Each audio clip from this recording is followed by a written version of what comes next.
The kid was sprawled on the ground, showing no signs of life. Teta snapped awake with a jolt of realization. The lightning wasn't the end, but a ticket back to Earth. When he looked around, discouragement hit hard as he saw his plantation reduced to ashes. He understood that the game had restarted from zero. As he processed his return, he noticed something strange. There was a girl nearby, completely alone, and driven by curiosity, he ended up peeking. It was a shock to see who she was, but it didn't last long. She bolted away, dying of embarrassment. It hit him hard. He hadn't just returned, he had traveled back in time. He found himself in the body of a rookie intern, and the person who had just run off was none other than his future boss. Teta decided he wouldn't mess up again. His previous life in agriculture had been a disaster, and now fate was giving him a second chance to change everything. Before he could plan his next move, a bolt of lightning struck near his feet, a clear warning: focus on surviving first. His phone rang and the mood turned heavy. It was the vice principal yelling, saying management was arriving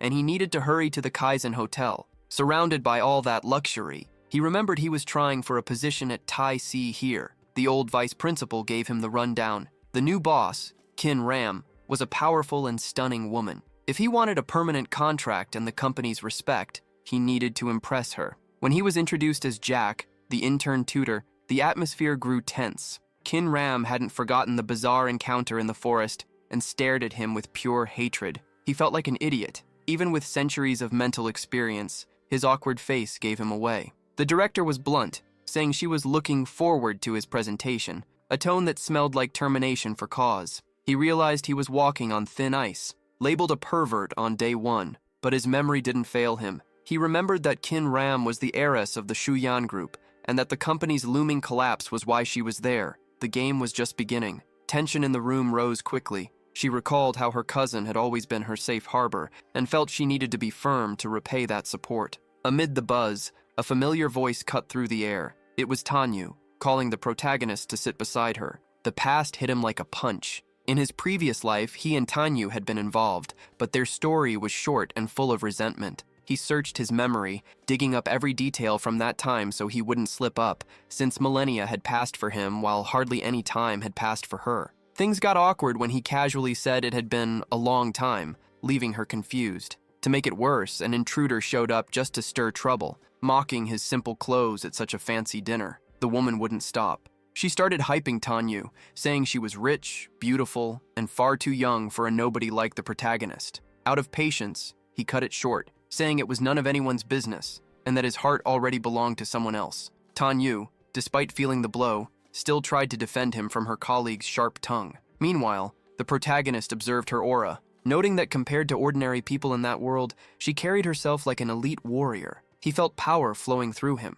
With the Thai hair technique, his cultivation progress was insane. He was climbing the peak of martial arts alone, driven by the world's pure energy. But the calm didn't last. The door opened, and a man walked in, introduced by the teachers as Shen Yunshu. The girl who had insulted the protagonist immediately changed her tone, fawning over the newcomer and making cruel comparisons, calling the hero pathetic next to the handsome guy. The protagonist felt his blood boil. He recognized Shen Yunshu instantly, his worst enemy, the man who had humiliated and beaten him mercilessly in his past life. Bitter memories of a forced engagement between that scumbag and his girlfriend surfaced. With a cynical smile, Shen approached and handed over a card, kindly, saying that if the protagonist ever needed a place to stay, his hotel offered a 20% discount. It was a clear provocation, a cheap attempt to play nice while stepping on his rival. The hero decided to press the wound, bluntly asking why the hotel president hadn't put Shen in charge, choosing someone else as manager instead.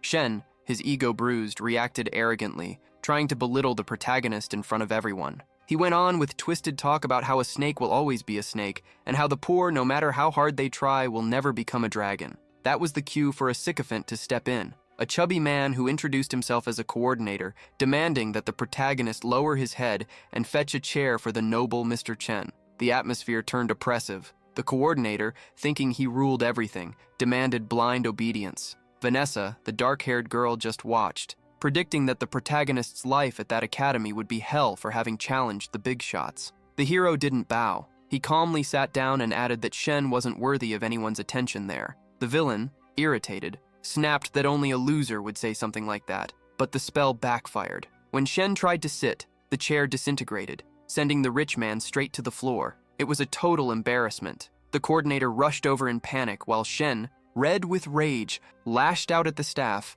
yelling that the hotel was low class for having broken furniture. The protagonist laughed inwardly and mocked his rival's humility, since he seemed to hate his own business. The truth was that the hero had used his inner energy to destroy the chair's structure without anyone noticing. While Shen seethed with hatred and plotted dirty revenge, the group decided to carry on the night at a luxury karaoke bar. They chose SKTV, an outrageously expensive place where the bill never dropped below 4 digits. The protagonist knew who he was dealing with. Shen had a brilliant academic record, but hid a rotten side. Rumors said anyone who crossed him ended up beaten the next day. Outside the hotel, Vanessa, worried, tried to warn the protagonist, urging him to apologize to Mr. Chen. She feared the villain's powerful family connections, but the hero just shrugged, unable to see why he should apologize to someone so insignificant. She lost her patience, snapping that his stubbornness would cost him dearly.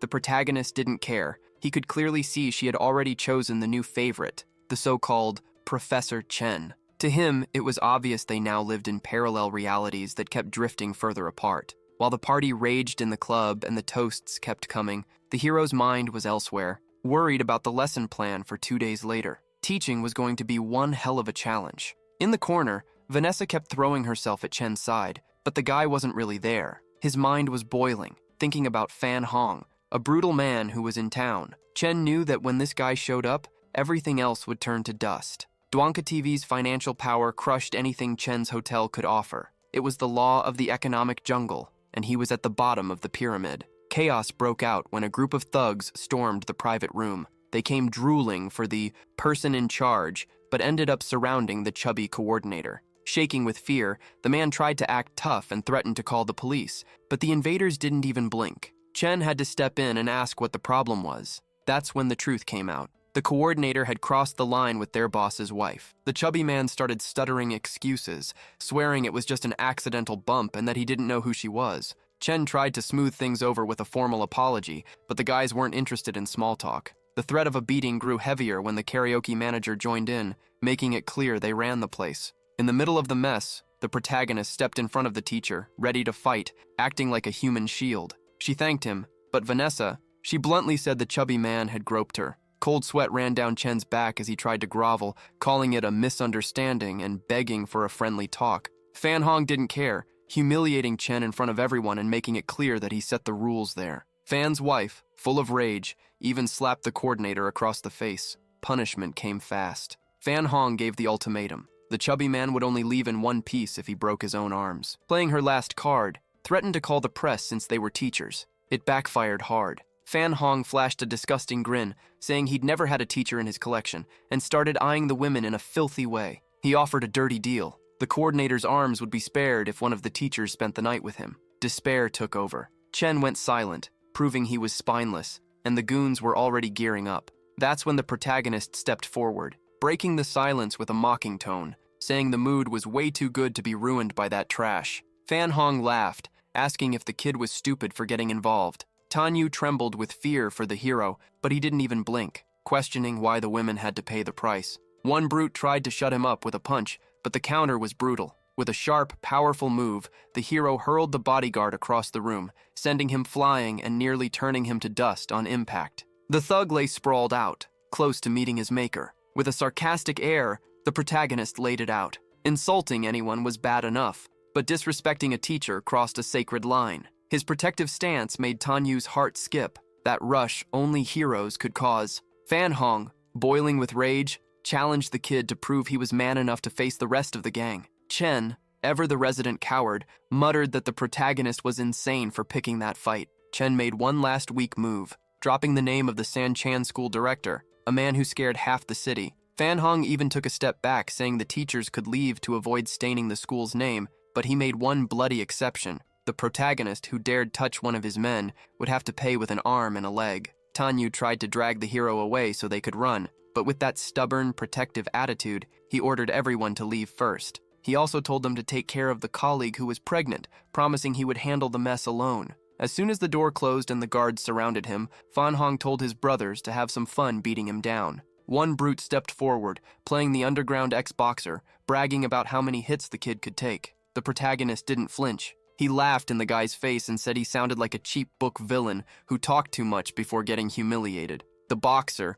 foaming with rage, lunged, but got paid back with a devastating kick to the chest that dropped him to his knees, vomiting blood. Fan Hong realized things were serious and smelled defeat. To avoid total humiliation, he ordered the rest of the pack to rush in with knives and sharp weapons. One tried a sneak attack from behind, but it was like the hero had eyes in the back of his head. In a blur of precise movements and clean strikes, he disarmed and knocked them out one by one, clearing the room and leaving a trail of destruction behind. The hall looked like a morgue. The goons were piled up, groaning in pain, while Fan Hong and his girlfriend watched in total shock. The tough guy who had been barking loud now trembled like a leaf. Looking at the hero, he saw the shadow of a powerful master he had once known. The fear was so strong he could barely form a sentence. Before leaving, the protagonist decided to leave a calling card to make sure the message stuck. With a sharp motion, he struck the concrete wall, leaving a deep palm imprint embedded in it.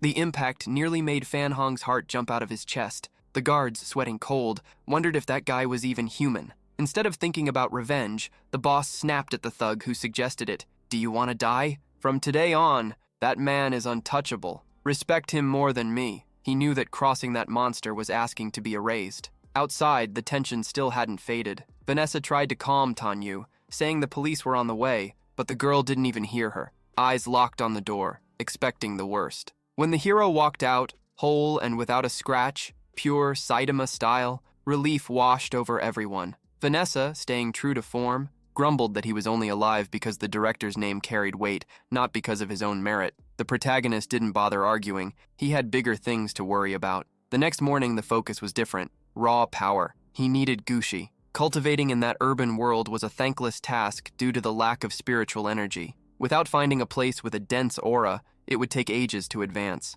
He remembered that Sanyan School was located on the outskirts, which was a start, but he needed more. Activating his spiritual vision, he scanned the city for an energy oasis. That was when he felt the call. A 3,000-year-old Venant tree, pulsing with a powerful aura. That was where he would return to the top. The tree pulsed with life. That ancient relic was a magnet for spiritual energy, the perfect place for the protagonist to go all out in his training. He prepared himself and began executing the techniques of the Taishi sect. Remembering that in the past, what defined them was practice and, above all, the Taishi heart, the supreme technique that separates amateurs from masters. As he focused his power, he released a burst of wind energy so strong it swept everything around him. Nearby, a man watched with his jaw dropped. The impact of the energy nearly knocked him over, and he was certain he was witnessing a martial arts monster, a true Taishi master. The hero, meanwhile, let out a sigh of relief. He had finally reached the Gushi stage. The next step was Dagushi, but discouragement came quickly. The Earth's energy in that era was far too thin. Even with his absurd talent, progress would be slow without some spiritual treasure to give him a boost. As a sign of respect, the protagonist thanked the ancient tree for the loan of its aura and promised to repay the favor. That was when he noticed the man watching him. The man introduced himself as Mr. Guo and immediately dropped to his knees, begging to become the hero's disciple. The hero instantly caught the irony. This was Wo, the former school principal. If the higher-ups ever saw their ex-boss humiliating himself like that, it would be ugly. Wo was obsessed. He saw in the protagonist a golden chance to evolve, admitting that at his advanced age, being accepted as a student would already be the greatest honor of his life. The hero felt the request was sincere, but there was a major problem. The law of the heart he practiced was elite level, general tier, a sacred art of his former sect. It wasn't something you could teach just anyone. The secret demanded brutal trials and discipline that few in the modern world could endure. Old Guo didn't give up and moved straight to a vow. He understood the hero's hesitation. Since by Earth's standards, the former director's body was already past its prime and nearly impossible to reshape for cultivation. But Guo knew of an underworld where true geniuses operated, and he felt that missing this chance to be trained by the young man would mean throwing his life away. Mr. Wo begged the protagonist to help him fulfill that dream. Faced with such persistence, the hero relented. He fired a surge of pure energy into the old man and accepted the role of instructor. But he imposed a harsh condition. Wa would only be an official disciple if he mastered the technique of integrating earth and man. The The old man knelt on the spot, swearing he would not disappoint his new master. The challenge was immense. In that world, power levels were divided into 5 stages: Gusu, Gushi, Dagushi, Gusang, and Shi. Wo believed the hero was already flying high, perhaps even at the legendary Sonhee stage. When the old man asked how he should address him,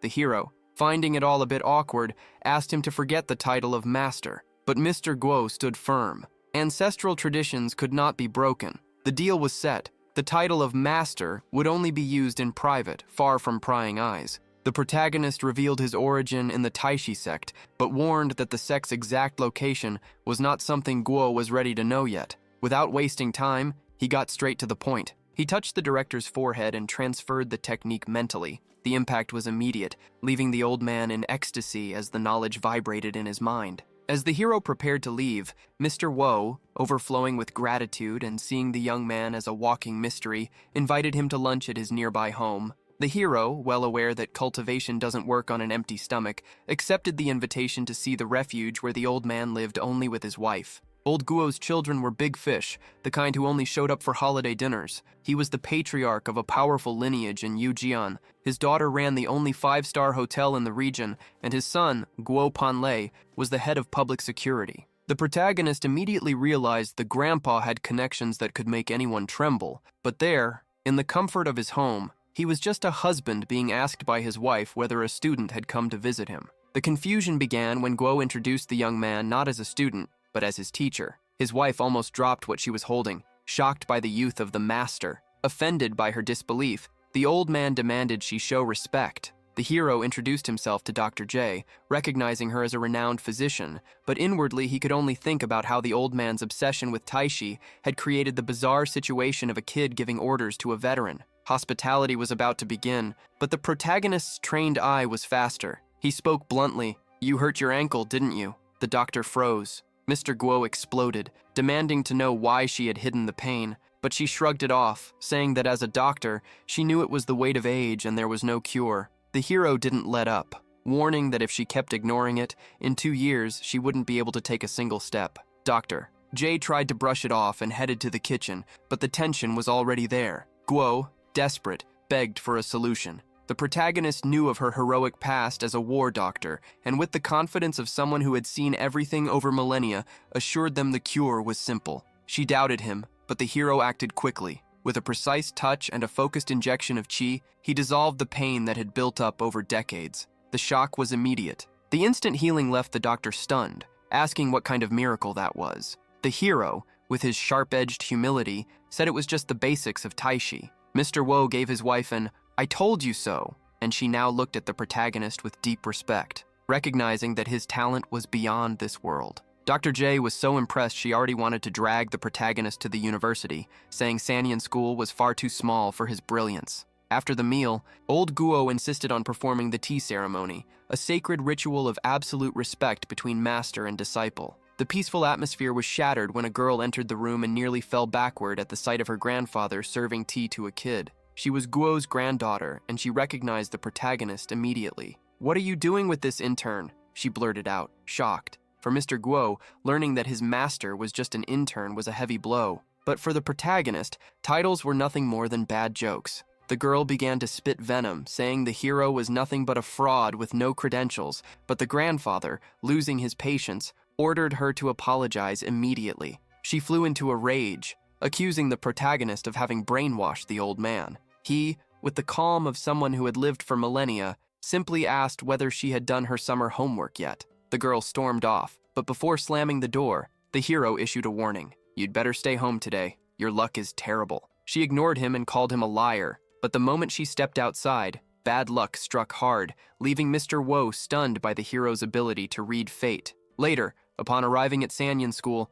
the protagonist felt the weight of time. To him, that place was a memory from hundreds of years ago. He walked in expecting the worst, knowing the rich kids loved pulling pranks. Right at the entrance, a cup flew toward his head, but he caught it in midair without even looking. The students were frustrated, since they had expected the rookie to quit on the first day. As he walked down the hallway, he noticed a bar of soap strategically placed on the floor. The principal's granddaughter, who also studied there, watched from a distance, eager for him to slip, but the hero sidestepped it with irritating elegance. She tried to play it off, saying the floor looked too clean, but her anger at him not falling was obvious. To tighten the noose, Yui appeared, a powerful local rich kid, squaring up to the hero and saying to his face, "You're not on our level to teach us. Get a clue and get out before we kick you out ourselves." The hero looked at those kids and remembered how they had made his previous life miserable, but his days as a punching bag were over. In the middle of the tension, the chubby coordinator,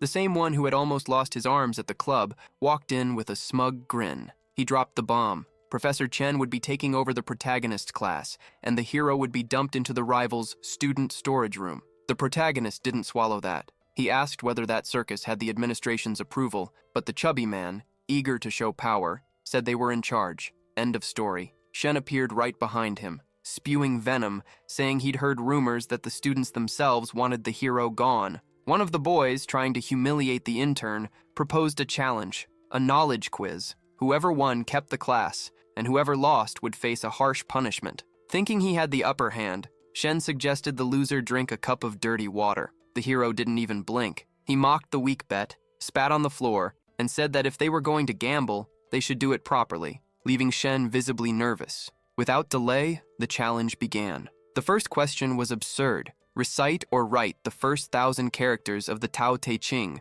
the ancient foundation of Taoism. Shen smiled, confident the hero would freeze. But the protagonist grabbed the chalk and started filling the board at an inhuman speed. He didn't just want to win, he wanted to put on a show. At first, one student thought he was getting everything wrong, but was immediately shut down by a sharper classmate. The protagonist wasn't just writing the sacred text perfectly, he was writing it all backward. Silence took over the room as everyone watched the impossible unfold. The board became a shock portal. No one there could understand how a human could process the sacred text that way, let alone in reverse. One of the girls, who hadn't noticed the hero before, became transfixed by the raw talent he radiated. As the chalk flew, the protagonist drifted through time, recalling how the Taishi sect's legacy had been spread across Earth by the people of Siamen, and wondering if he would ever meet his old brothers in arms again. To end the show, he carved the sect's complete seal on the back of the board and said, "It's over. You lost." Shen, sweating cold, tried to keep his arrogant posture.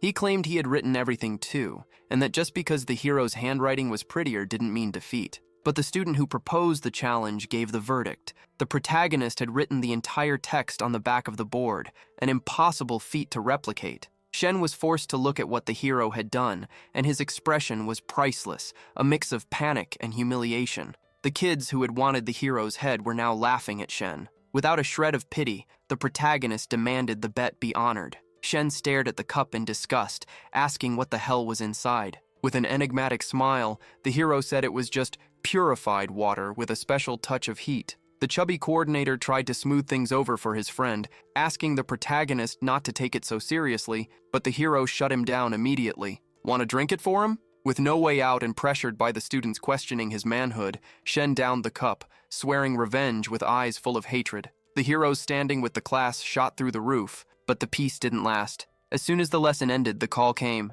Principal's office now. The protagonist felt his face warm at the thought of the beautiful Qin Ran. When he entered, he found the principal herself, radiating authority and beauty. She didn't look pleased and went straight to the point, asking if he had any idea of the mess he had just caused. The atmosphere in the office was heavier than lead. Qin Ran let loose, warning that with a snap of her fingers she could kick him out of the school, depending solely on the size of the disaster he had caused. The protagonist, with zero filter, shot back immediately, saying she was holding a grudge just because he had accidentally seen a bit of her butt in the forest. Qin Ran nearly exploded with rage. The hero tried to calm things down by asking whether anyone else knew about the incident, but the principal cut him off, trying to focus on the real issue, the humiliation of Professor Chen. She wanted to know how he would explain forcing a colleague to drink that dirty water in front of everyone. The hero calmly realized she was just fishing for a reason to fire him. Instead of backing down, he decided to poke the hornet's nest. "Principal Qin,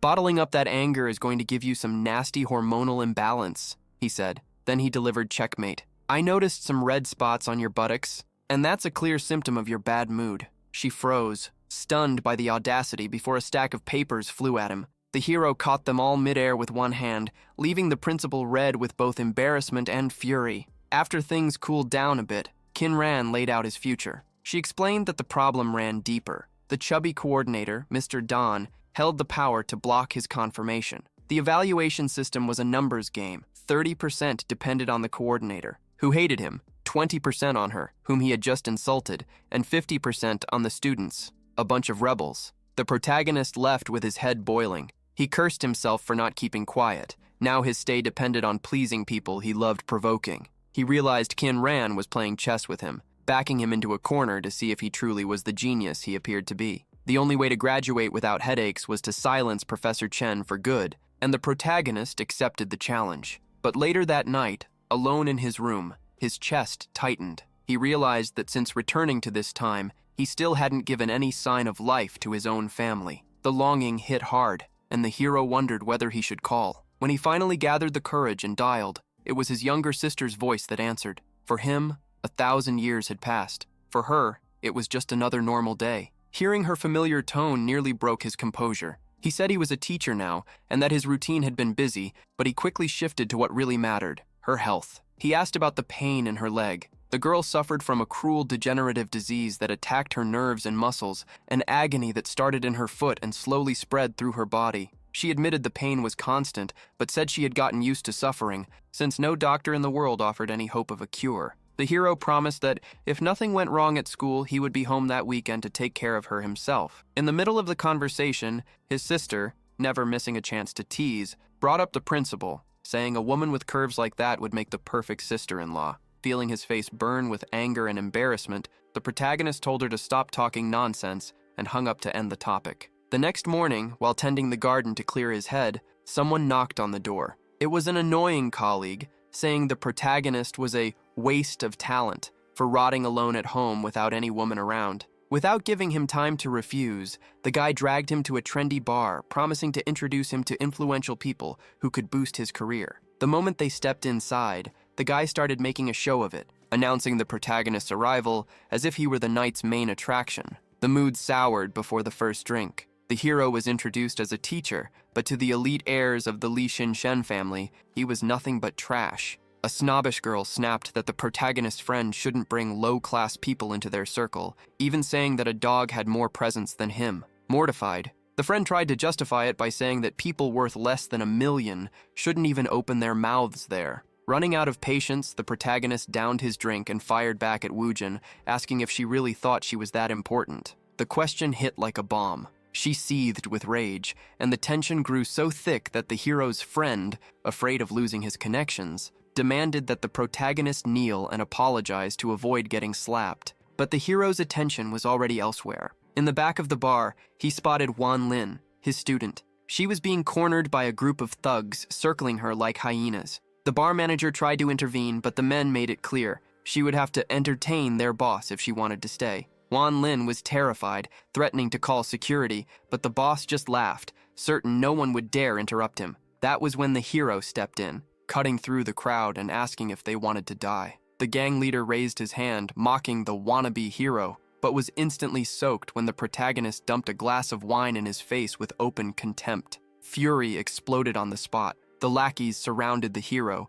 who calmly asked who they thought they were to lay a hand on one of his students. The air froze when the man revealed he was Fan Han's brother, the same thug the protagonist had humiliated before. Knowing how dangerous these people were, Wan Lin broke down in tears and begged the professor to run and save himself. He didn't move. In a firm tone, he gave her an ultimatum. If she didn't let him handle it, he would tell her parents she was working at a bar. As she cried in despair, the protagonist's friend was already trembling in a corner, hoping not to get killed along with him. Panic took over the friend, who began begging the rich kids at the table to step in, swearing the hero was just an ignorant guy who didn't know the rules. The heirs shrugged it off. To them, the protagonist had crossed a line by challenging people this dangerous. One of the girls even mocked him, telling him to relax and enjoy the show that was about to happen. Shaking, the friend tried to mediate on his own, stammering apologies, but the gang leader wasn't interested and raised his hand to slap him. The blow never landed. The protagonist caught the man's arm mid-air with chilling calm and remarked that he seemed to really enjoy hitting people.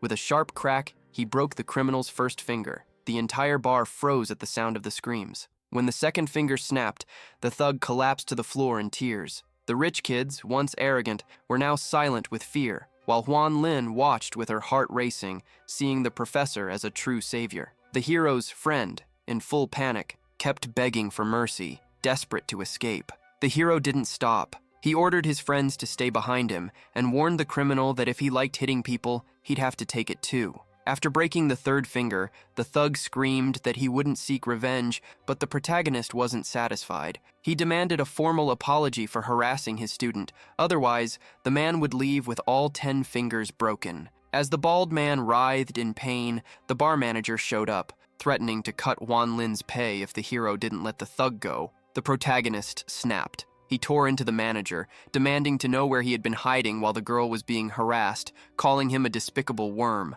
The manager tried to respond, but didn't get the chance. A violent slap sent him flying across the room like a piece of paper. The manager crashed on the other side of the bar, coughing up blood and groaning, unable to understand how an intern could be that strong. A funeral-like silence settled over the place. Keeping his composure, the protagonist gave the bald man one last chance to admit his mistake. Instead, the thug snarled that the last person who challenged him became fish food in the ocean. With a sharp command, he ordered his entire pack to rush in and tear the hero apart. Wan Lin froze in terror, certain the end had come. What followed was a one-sided massacre. The protagonist used one of the thug's bodies as both shield and weapon, hurling enemies into each other like ragdolls. In seconds, the floor was littered with defeated men. With no way out, the bald man began screaming for Fan Hong's right-hand man, believing the heavy backup would finally bring the hero to his knees. When Fan Hong's elite men pushed through the crowd, the bar went completely silent. The rich kids at the table had already written off the protagonist as dead. But the next scene defied all logic. Fan Hong's right-hand man took off his sunglasses, bowed deeply, and respectfully greeted the hero. "Professor Chu!" The elite thugs lowered their heads in total submission, leaving the bar in shock. The hero, running out of patience, asked if they were there to get beaten again. Fan Hong's man, sweating, assured him they'd never dare, explaining he was only delivering an invitation. Fan Hong wanted the protagonist to visit his company the next day. The bald thug tried to protest, confused, but got a violent slap from his own ally, who demanded he apologize on his knees for insulting someone so important. Terrified, the bald man begged forgiveness. The hero was blunt. "Apologize to Wan Lin, not me." Fan Hong's envoy wanted to punish him more severely, but the hero shrugged, warning that anyone unhappy could try their luck later. The message was sealed with the promise that he would visit their boss after work. Away from the chaos, the hero got the truth from Wan Lin. Tearful, she admitted her father's company had gone bankrupt, and she desperately needed money. Protective as ever, he told her that place wasn't for her, and that as her teacher, he wouldn't allow her to sink there. Embarrassed but relieved, she promised never to return to that underworld. Curiosity got the better of her. Wan Lin asked bluntly if he was Superman, wanting to know how he could write backwards and take down criminals without breaking a sweat. The hero, with the kind of mockery only someone who's lived lifetimes could have, said he was just a ridiculously rich young teacher from distant lands. She laughed, knowing it was the biggest lie in the world, but the admiration in her eyes was real. It was past midnight by the time he walked her back to the dorms. On the way, she opened up, saying he had become her ultimate idol. When he asked who else held that place, she named geniuses like Einstein and Steve Jobs. The hero just smiled. At the university gates, he gave the ultimatum: total focus on studies and stay far away from that filthy bar. The mood shifted when she dropped a name that made his blood run cold: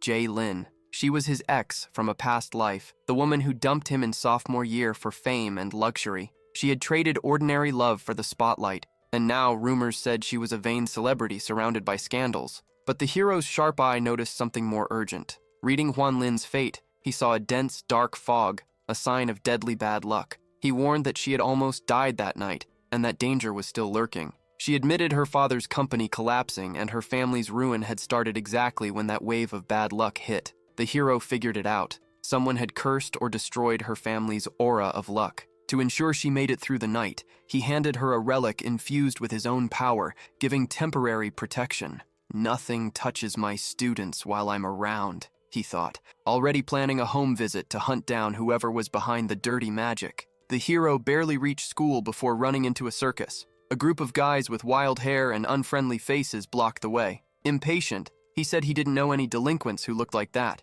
and without the makeup, they'd all be perfect for a horror movie. Tension spiked instantly. One of the guys, calling themselves the 6 villains of Champan District, growled that the hero had attacked one of their brothers the day before. The protagonist didn't even deny it. He openly admitted he hit the guy because he was harassing a girl in the girls' bathroom. The student crowd began praising the heroic act, completely breaking the gang's plan, which was to see the teacher trembling in fear. Seeing physical intimidation fail, the gang went for a dirty trick. They unfurled a huge banner accusing Professor Chu of hiring a student to have fun the previous night. Their plan was clear. No fight, just destroy his and Sanyan School's reputation. They even flashed photos of the protagonist with Huan Lin at the bar, trying to make it look like a criminal scene to shock parents and directors. The crowd was split between shock and disbelief. The hero, keeping his gaze sharp, realized the setup had Professor Chen and the vice principal's fingerprints all over it. Amid the chaos, Director Qin Ran appeared, icy-eyed.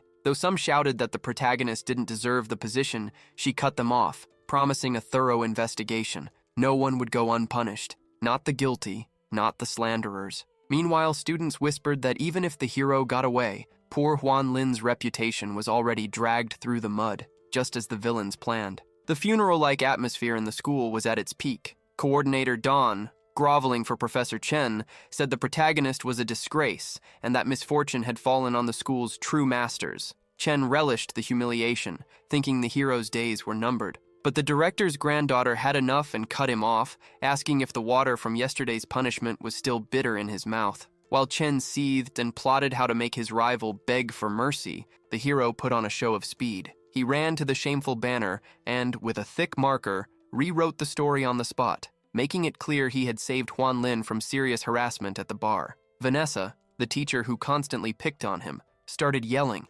demanding he justify being there with a student. The hero lost patience and told her to shut up in front of everyone, leaving her frozen in offense. In the classroom, the topic was clear, curious and mischievous. The students swarmed Huan Lin, asking what she was doing at the bar. With admirable composure, she lied to protect her honor, saying she was just bored and went to have fun, but the professor found her, gave an epic lecture, and sent her home. The class was shocked. No one expected the Raven teacher to be such a strict moralist at a party. Annoyed by the gossip, the hero set the record straight. Since they were so interested in other people's lives, they would have to write a full essay on the phenomenon of community problems. Later, the vibe shifted from school to dangerous. Fan Hong's elite bodyguard showed up at the school to escort the protagonist. The reception staff almost fell out of their chairs seeing such a big shot treating an intern with such ceremony. In the boss's luxurious office, the protagonist got straight to the point, demanding to know why he was invited. In the corner, a sinister old man named Wu Fu glared at him with disdain,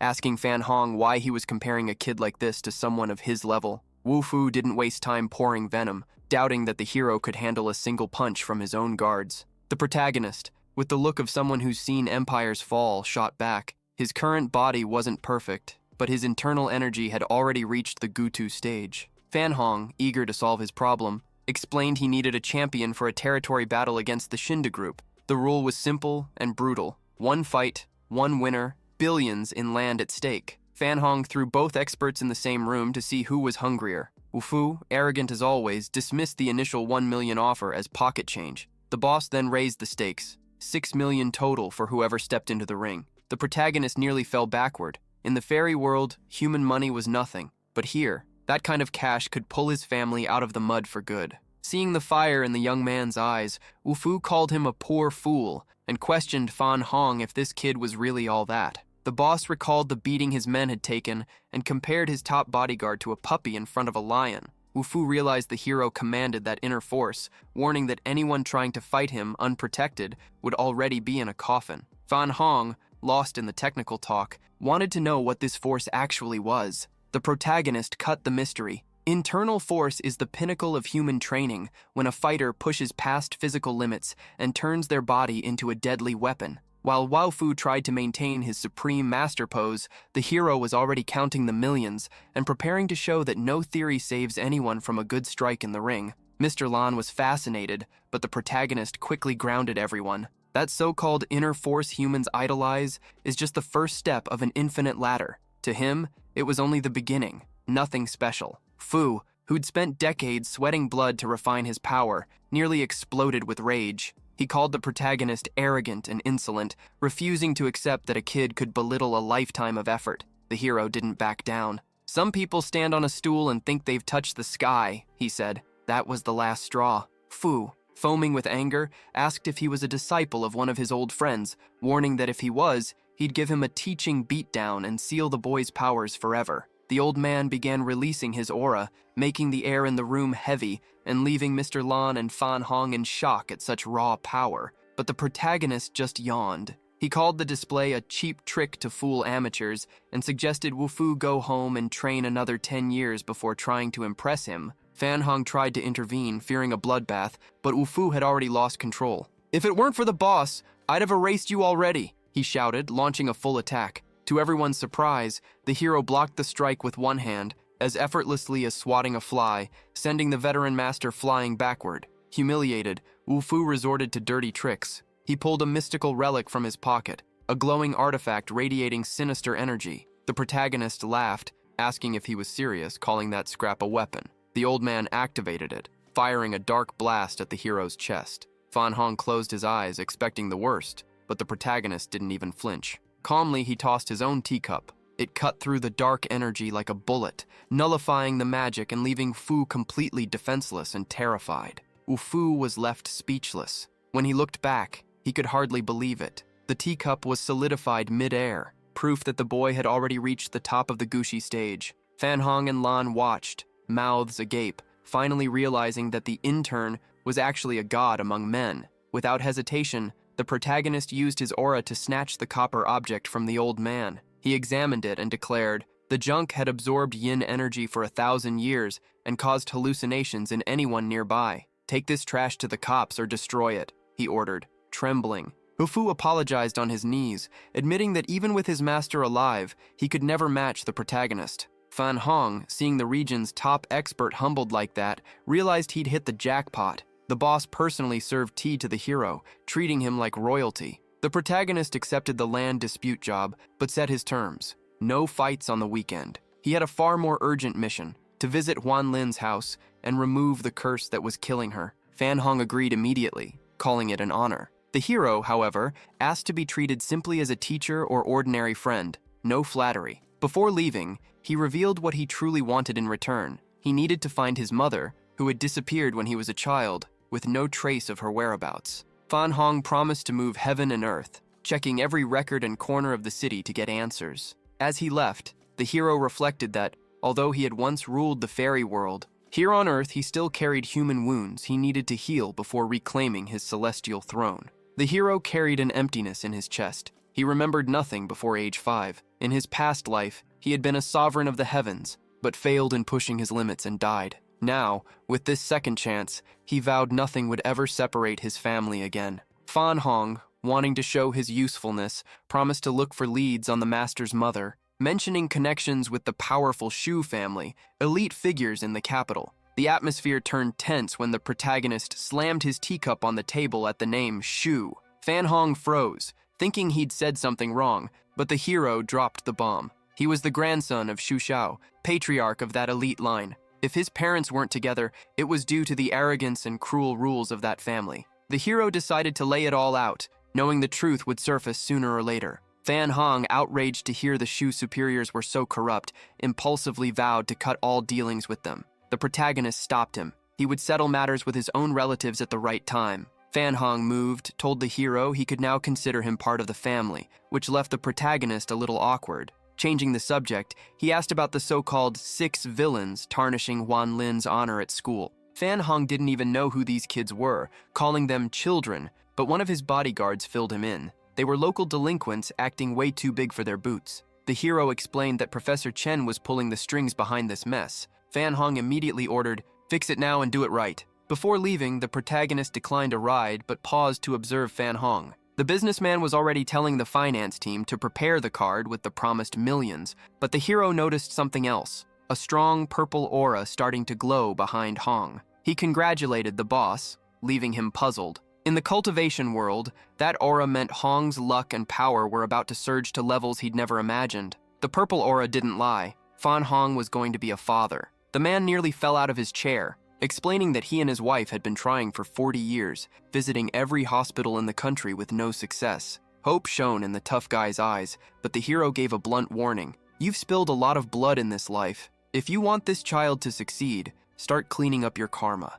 The message was clear. Either Fan Hong began donating to charity to help those in need, or fate would demand payment. For the protagonist, reading luck was like reading a book of cause and effect. As he left the company, admiring how Fan Hong knew how to pick attractive receptionists, the hero heard a shout behind him. "Santo!" It was Lai, his best friend from school. The hero was stunned. He hadn't expected to run into that troublemaker so early in this life. Lai explained he worked in HR there, but that his time was limited. Before they could catch up, a girl interrupted. King, Lai's younger sister. She teased that her brother kept talking about how cute Shuji was, and the hero, unshakable as ever, happily accepted the big brother title. But the fun mood quickly turned tense. King was furious because her brother had just ruined his job. The hero asked what happened. King explained, during an interview, Lai saw the boss harassing a girl. Without thinking, he lost his temper, cursed the guy out, and nearly threw a punch. The result? He was kicked out of the company before even signing the contract.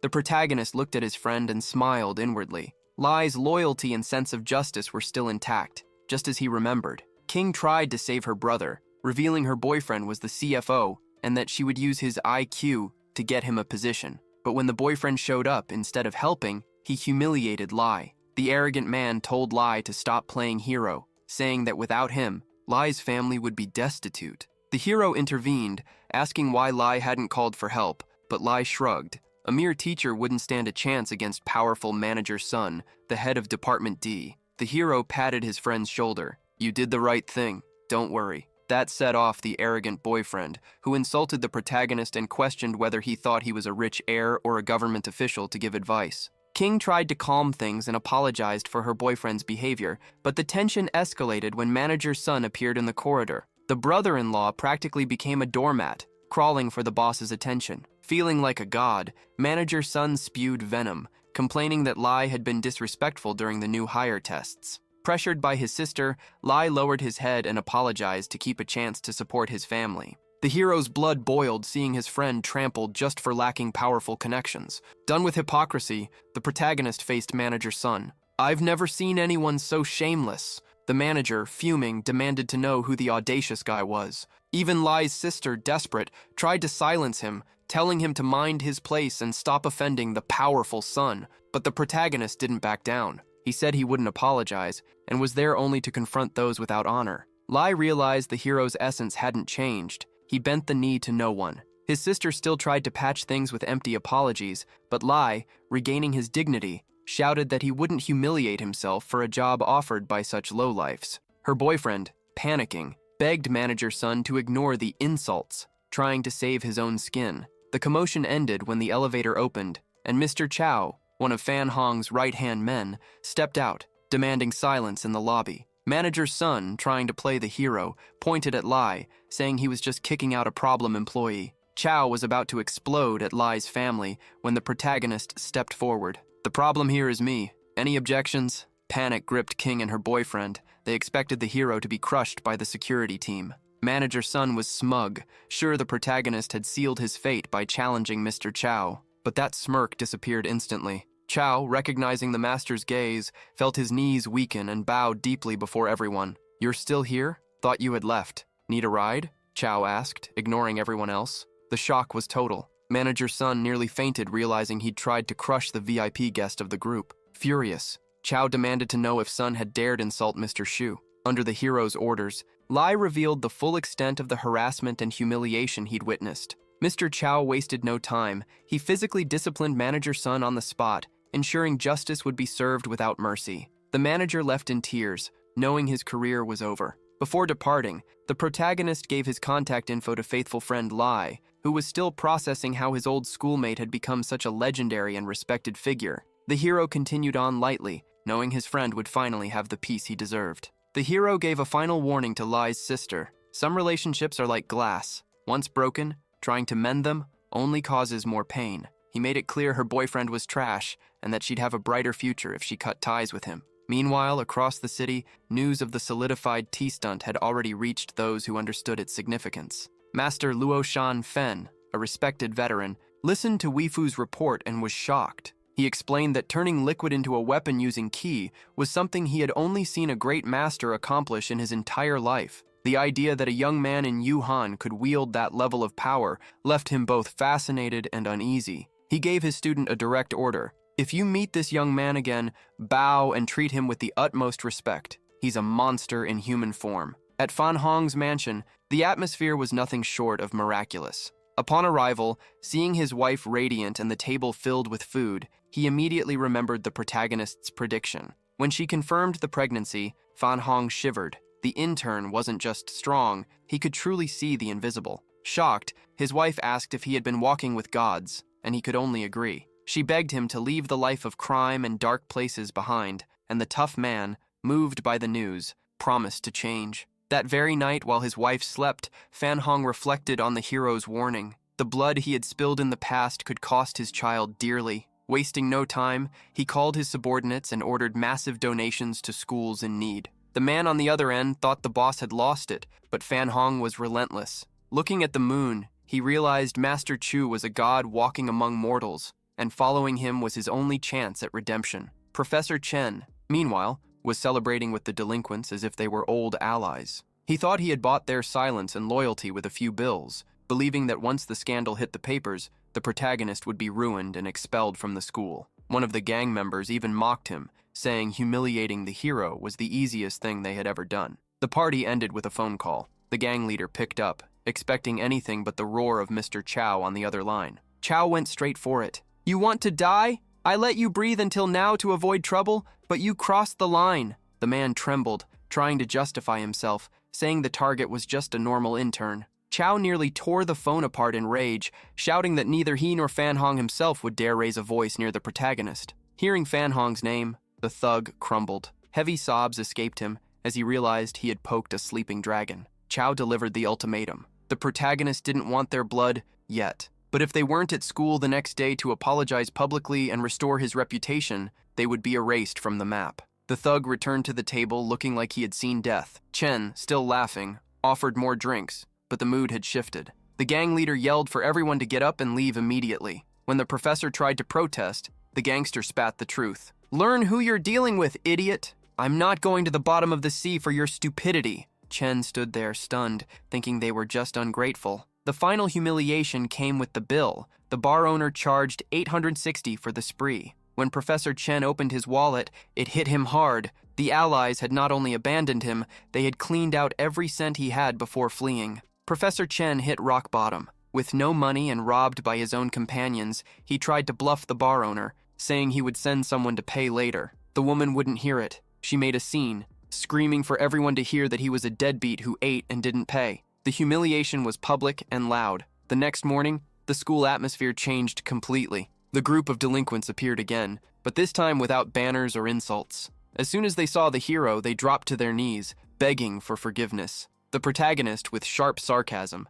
asked if they were filming a superhero movie or auditioning for DC Comics. The gang leader confessed they had been paid by Professor Chen to tarnish the master's image, and now, knowing the hero's greatness, they would be loyal servants. With the truth out, the protagonist's reputation skyrocketed, while Chen's collapsed. In the teacher's office, Chen fumed with anger and resentment. Professor Tan, always kind, celebrated the hero's innocence, but the jealous teacher spat venom, suggesting the hero had bribed the gang to blame poor Chen. The villain tried to ride the lie, but the protagonist shut him down with a cutting remark. "If you're sick, don't try biting me. I'm not a vet." While the coordinator tried to calm things, the hero ignored the rival and thanked Professor Tan for the coffee, making her blush with a casual compliment about the drink's aroma. Leaving the room like a king, he gave one last warning. "Be careful, Professor Tan. There's a sick dog loose in this office." Back in his classroom, he faced the students with a heavy gaze. Silence fell as he said, "I am deeply disappointed in you." The lecture hit like a cold shower. He spared no one, warning that scores below 70 would never reach the top and that Director Kinran's plan was sinking. A smartass tried to retort, saying the test was too hard even for the master, but got an immediate "shut up." The only one to barely escape failure was Huan Lin, scoring 69, while the others gave ridiculous answers about fat pigs instead of serious literature. The hero realized arguing was a waste of time, but something in the air had changed. While writing on the board, his chalk snapped between his fingers. An omen. Checking the date, September 8th, a mental trigger went off. In this life, someone would jump off the roof. He felt the weight of fate. Intervening meant tampering with the universe's balance. risking a domino effect that could shake the heavens, but he couldn't stand still. Director Kin Ran appeared at the door, ready to demand explanations about the class's performance, but the hero gave no chance. Using the classic excuse that he needed the bathroom, he bolted, leaving the director confused and the students alone. He raced up the stairs like lightning, driven by urgency no one else understood. Up high, the wind howled. A girl stood at the edge of the precipice, consumed by despair at being sold by her own family in an arranged marriage. For her, death was the only escape before becoming property. But before she could step off, the hero's voice cut through the silence. "Stop! What do you think you're doing?" He appeared like an authoritative shadow on the roof, preventing the tragic cycle from completing. The hero blocked her path, trying to understand who she was. She introduced herself, and he immediately recognized that her beauty and poise revealed a golden background. The girl, surprised by the young teacher, sighed. "I didn't expect my last sight to be someone like you." Before stepping toward the void, she asked him to remember her name, Luo Luo, from Luo City. The protagonist, keeping his sharp sarcasm to break the heavy tension, warned her that jumping off a 15-story building would leave her horribly disfigured,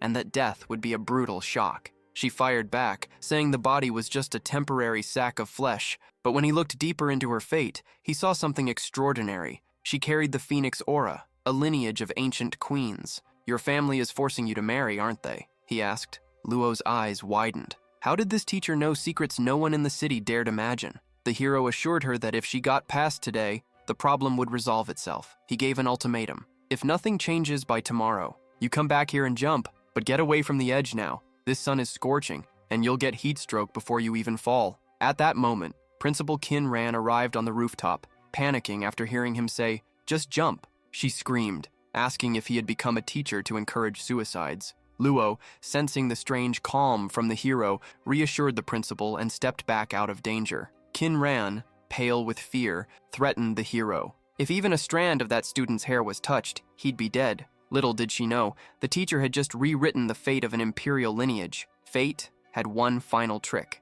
As Kin Ran unloaded threats, a sudden violent gust hit the roof, pushing Luo Luo toward the edge. The principal's scream froze in the air, but the hero's reflexes were superhuman. He leapt and grabbed her hand at the last millisecond. With a brutal pull defying gravity, he threw Luo Luo back onto the safe concrete of the roof. In his rush to regain balance, he tripped and fell straight onto the principal. The impact was a comical disaster. He ended up in an awkward position with her, while Luo Luo also tumbled into the chaos. The master's luck seemed magnetic for chaotic situations, but the price was a sharp slap to the forehead from the furious principal. Trying to regain dignity, the hero suggested postponing his class's evaluation as a reward for preventing a tragedy, but Kin Ran, red with anger and embarrassment, ordered him back to the classroom immediately. When Luo Luo tried to show rebellious stubbornness toward the principal, the protagonist gave her a firm correction, telling her to stop being childish and go to the office. The girl, instead of getting annoyed,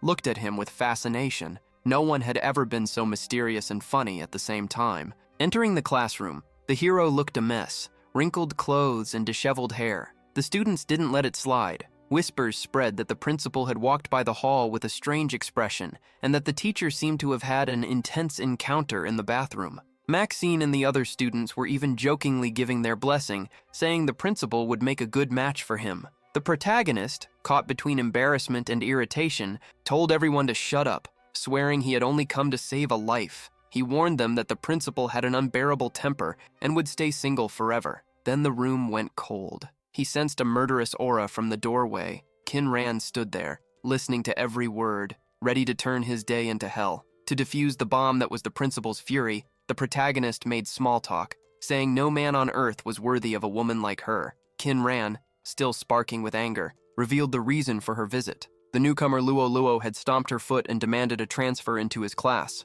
The message was clear. The girl was now the hero's responsibility, and any slip-up would cost him dearly. Luo Luo entered the room with an air of mystery that made the atmosphere heavy. The hero tried to stay professional and asked her to introduce herself, but felt a strange romantic vibe from her that made him uncomfortable. She greeted the class with an elegance that stopped the boys' hearts, while the girls stared as if facing a goddess. The protagonist, however, didn't give her an inch. He scolded her for being late and told her to sit immediately. The students, now seemingly possessed by a sudden desire to study to impress the teacher and the new girl, tried to convince the hero that their passion for knowledge was real. But what really caught attention was Luo Luo's behavior. She approached him with a teasing tone, claiming she had privileges at school, like leaving early and skipping homework. Inside, she was fascinated. She realized the hero had solved her arranged marriage problem with a snap of his fingers and thought his irritated expression was the most beautiful thing in the world. Amid the chaos, the protagonist noticed an empty seat, Professor Chen's.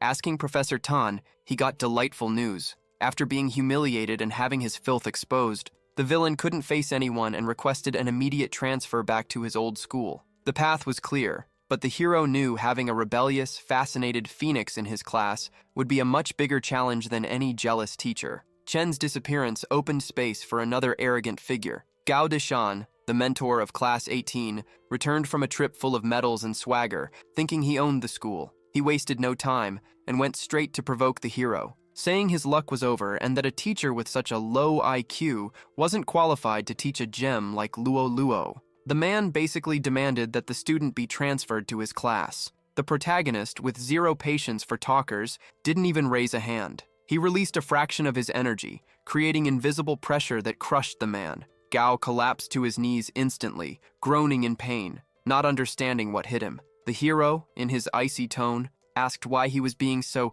polite by kneeling to speak. Humiliated and foaming with rage in front of everyone, Gao swore revenge, but the master didn't even care. Made Gao's blood boil. He swallowed his anger, but the promise of revenge burned deep into his mind. The next morning was peaceful, and all Chu Yi wanted to do was focus on devouring a churro on some random street. But in a bizarre twist, his very first bite triggered something completely insane. A burst of blue energy exploded, tearing through the air around him. The kid blinked in total shock. That random snack had somehow catapulted him straight to the intermediate martial artist level in the blink of an eye. Once he had recovered, and without losing his swagger, he dropped the payment on the vendor's stand and moved on. With his own power breaking through its limits, his next goal was already set. Storm the Tai Chi sect the moment the immortal gates opened wide and crush any obstacle that stood in his way. His confident mood came crashing down when his phone rang. Chu Yi answered with a grumble, but froze the moment he heard Wang Ling's desperate sobs. The student stammered an apology for missing class, explaining that her car had just been completely wrecked in a brutal rollover accident and that rescuers were already surrounding the scene. Still shaken, she revealed the miracle. The jade amulet Chu Yi had given her had turned to dust, creating a force that absorbed the deadly impact and saved her life. Taking a deep breath, relieved, the master told the girl to contact her family immediately and assured her that he was on his way. However, the moment the call ended, Chu Yi's peaceful expression vanished. A cold, murderous aura completely overwhelmed the atmosphere. Whoever had tried to take out his student had just signed their own death warrant. Chu Yi arrived at the massive Wang family mansion shortly afterward. At the door, a butler immediately killed the mood, informing him that the patriarch and Wang Ling were in the middle of a serious meeting with several distinguished guests. With an air of superiority, the employee explained that the family's business was going downhill, so they had summoned the three celestial masters to deal with the crisis. He even took a jab at Chu Yi, implying that a man of science like him would be completely lost when it came to matters of mysticism. Still, he eventually let him through and escorted him to the main hall. Inside, relief washed over Wang Ling's face the moment she saw her teacher. Mr. Wang stepped forward, firmly shaking Chu Yi's hand and sincerely thanking him for taking care of his daughter. Without missing a beat, the host pointed to the other side of the room, revealing the hired squad, 3 imposing veterans, with Gu Tianshan standing out as the undisputed leader of the trio. Shu Qibai, the son of an old business partner, was also there, but the polite atmosphere lasted only a few seconds. With pure disgust written all over his face, Shu Qibai glared at Chu Yi and confronted the homeowner, demanding to know why they were letting dogs into the mansion. The cheap insult sent Wang Ling into a fury. With fire in her eyes, the girl ordered the arrogant young man to shut his mouth immediately, warning him that he wasn't worthy of insulting her master. Trying to keep the situation under control, Mr. Wang reprimanded the young man, demanding respect and reminding him exactly who their guest was. Completely unfazed by the lecture, Shu Qibai casually cleaned his ear in mockery, laughing at the whole situation. Cold and unshaken, Chu Yi simply raised his hand, cutting through the tension and assuring the patriarch that everything was fine. Embarrassed by the whole mess, Wang Ling grabbed her teacher's arm and pulled him aside. In a low voice, she apologized for the circus and came clean. She had stood her ground because she wanted to prove to her father just how much power Chu Yi was hiding. But the man simply ignored the truth and chose to put all his faith in those three masters instead. Chu Yi listened to Wang Ling's explanation, narrowed his eyes, and quickly scanned the guests. After analyzing the trio's auras, he immediately realized that Gu Tianshan really did possess impressive internal strength, putting him on par with an elite martial artist. Without beating around the bush, Gu Tianshan declared that the root of all of Mr. Wang's troubles was a specific painting hanging inside the house. Mr. Wang froze in shock, rejecting the idea since the artwork had come directly from an important client. Fan Dayan stepped forward to back up the diagnosis. Pointing to the painting of a tiger descending from the mountain toward a village, Fan Dayan declared that the canvas was contaminated with a dark, corrupted aura. He crushed their hopes by warning that destroying the painting would be useless because the curse had already infiltrated Mr. Wang's bloodline. Overwhelmed with panic, Mr. Wang clasped his hands and begged Gu Tianshan to save everyone, promising to spend whatever amount of money was necessary. Calculating and ruthless, Gu Tianshan declared that the tiger represented absolute chaos and delivered his ultimatum. The rules were simple. Either Mr. Wang shut down his side businesses, or he handed Wang Ling over in marriage to Shu Qibai. The pressure crushed Mr. Wang. Breaking into a cold sweat, he looked toward Shu Qibai at the back of the room and desperately pleaded for any way out. The ultimatum was the last straw for Wang Ling. Terrified of being used as a bargaining chip, she ducked behind Chu Yi and grabbed onto the fabric of his jacket. In complete desperation, Wang Ling begged Chu Yi to get her out of this trap,